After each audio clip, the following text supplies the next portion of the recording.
Now what we want to do is relate these three. Okay, we want to relate these three quantities. We want to say, let's say, the acceleration that results from a force. We have an object of inertial mass m, this amount there, this amount is. We push on it with a certain amount of force, and it gives rise to a certain amount of change of velocity. Let's say the velocity was 4 meters per second, and now it's 5 meters per second. So the change, we'll learn how to define that later. We change a certain amount. We have a certain amount of acceleration, change velocity. What should that depend on? Well, obviously it's going to depend on these two factors. There's no other factors that it could depend on. Right? We eliminated all the other factors. How will it depend on this? How do we write an equation? And then I don't want to hear the answer from somebody who learned it before, but in other words, we're trying to discover. How do we, A is going to depend on F and N. There's only two things it could depend on. How will it depend on them? What do you expect to see? What kind of relationship should it, it's not even math, what kind of relationship should there be between them? What would your intuition say? How do you start from scratch? You've never seen anything, you've never heard of this. You know that a force on an object of mass m gives rise to acceleration. You want to know the acceleration equals, what should we put here? Okay, acceleration equals force? Is that right? I mean, well, again, not based on anything you heard before, but why should we put force? What does this mean, acceleration equals force? What would this mean? Let's say if this was our equation.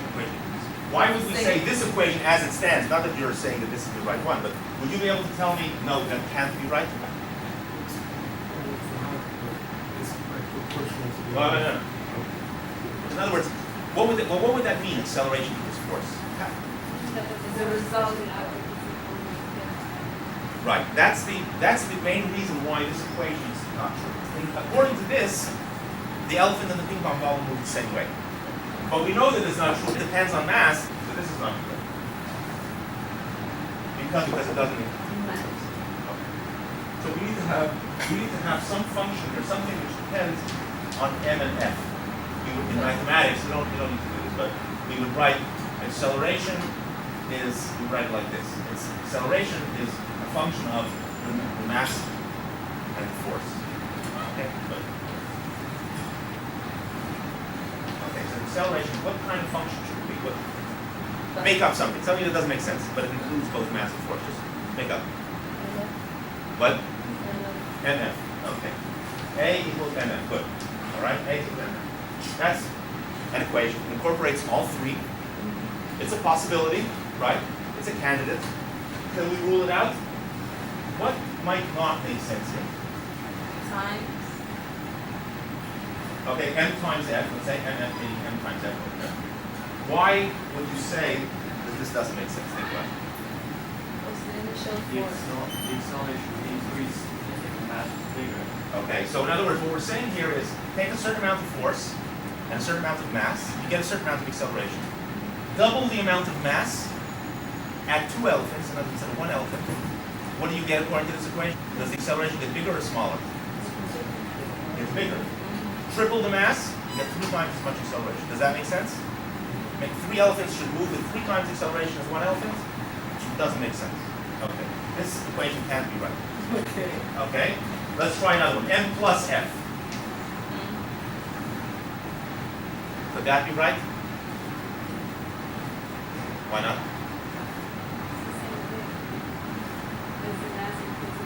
As the mass, okay, so let's say F minus M.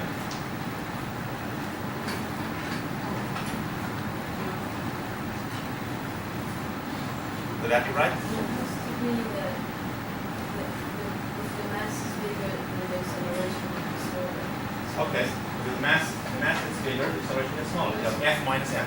No, it has to be A equals something divided by M. Why not this? But this gets smaller. The acceleration gets smaller when the mass gets smaller. It'll be bigger, right?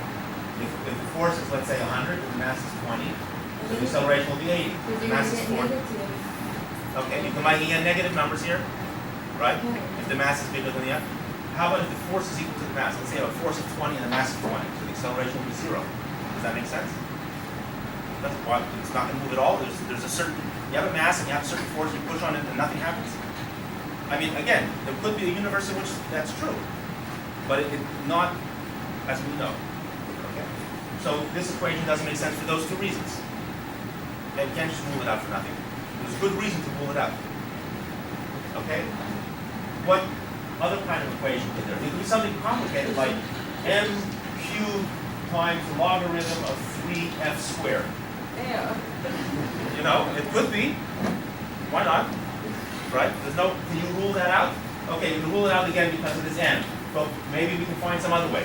What way can I put in this equation here that you wouldn't be able to rule it out? Give me some complicated, crazy equation that makes sense. Yeah, okay, let's start with the simplest then. Okay, give me another equation. What's another equation over here that you could propose that maybe makes more sense now that we've tuned our intuition a little bit? What might work? Pardon me? Why? No, we're doing acceleration equals.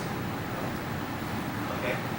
How would you? What kind of formula would you do? Okay. What we found was we ruled this out because we know that the acceleration should get smaller when you increase the mass. What's a mathematical way of guaranteeing that something gets smaller when something else gets bigger? Division. All right. So if we had A equals something over m, as m gets bigger, what happens to A? It gets smaller. So that at least has that property correct. Now, what about force? When you make the force larger, what should happen with the acceleration? Larger or smaller? So where would you put it in this equation? Top. So in other words, this is a better candidate, right? Because it incorporates all three, and it has m in the right ratio and f in the right ratio. All right, but it's like almost too simple. I mean, maybe it's logarithm of f squared and sine of 3m to the fourth. Okay? Do you know that it's not that? You don't know that. You have to test it, right? As it turns out, what's this? That's amazing. It's the simplest possible formula that could possibly result. A is equal to f over m. It can't possibly be simpler.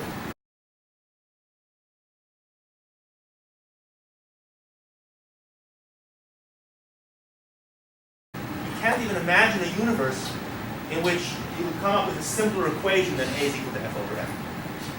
It has just three things. You exert a force on something, the thing accelerates. What determines how it accelerates? Something, it's not just you exert a force of 20, it goes to 20. You exert a force of 50, it goes to 50. Depends on the object, right? You want something to be there that depends on the object itself. There's only one thing that's determined by the object itself. There's only one thing that's determined by the thing that's causing the pushing force. And this is the result. It can't be simpler than these three. It's hard for us to imagine a universe where we have something less complicated than these three. It's hard to imagine a universe which is so simple. It's incredible that it's so simple. It's so logical. And this equation is a general equation. It's not for the motion of a sailboat, the motion of the wind, or the motion of any object in the universe which moves with a changing motion, in other words, with a changing velocity, in other words, with an acceleration, moves according to this formula. It's really extraordinary. Okay. What you see here is some of what physicists would call the beauty of nature or the beauty of physics. It's just so elegant and simple. Now, sometimes, of course, somebody's standing and say, well, it's not so simple, it's an hour and a half to do, and you have to have some algebra, you have to have relation. You have to know a lot in order for it to be simple. It's not simple in the sense that you don't need to know anything. And the same thing with more advanced physics. You have to learn a lot. But when you learn all that, you see how beautiful and simple it is. Okay? So hopefully we're going to be covering a number of equations which will develop in a similar way to show how simple it is. Physics, what it is, what it's about, that it's a creative endeavor, as we showed today, hopefully not just writing an equation on the board, but it's a very creative endeavor.